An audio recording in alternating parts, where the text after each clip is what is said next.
আমি তোমার ঘরে ছেড়ে দিলাম, আমি তোমার কাছে দিয়ে দিলাম।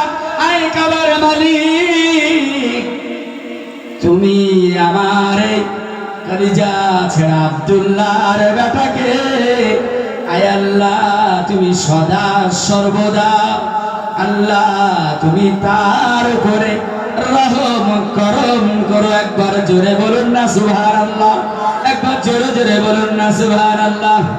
ও বাবাজিরা, ওই সময়তে বাবা আমার নবীর নামটা মুহাম্মদ রেখেছিলেন বাবা। একদিন মা আমিনা স্বপ্নে দেখেছিলেন মুহাম্মদ।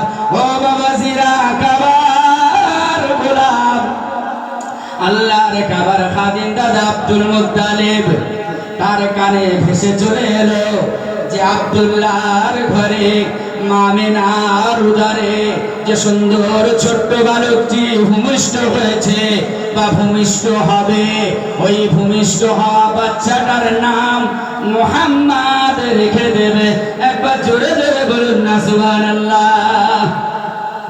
দাদাজি নাম রাখলেন মুহাম্মদ।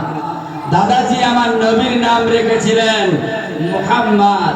ভাইজান আমার, আর আমার নবীর আর একটা নাম আছে আহম্মদ। আমার নবীর কটা নাম?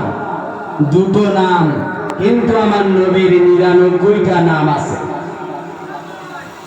আমার নবীর 99টা নাম আছে। প্রতিটা নামের বরকত রয়েছে, রহমত রয়েছে। বাপজিরা আমার, এখন বর্ষাকাল, নবীর নামের পদমর্যাদাটা আমার নবীর নামে আল্লাহ কত বড় বরকত দিয়েছেন যে আপনারা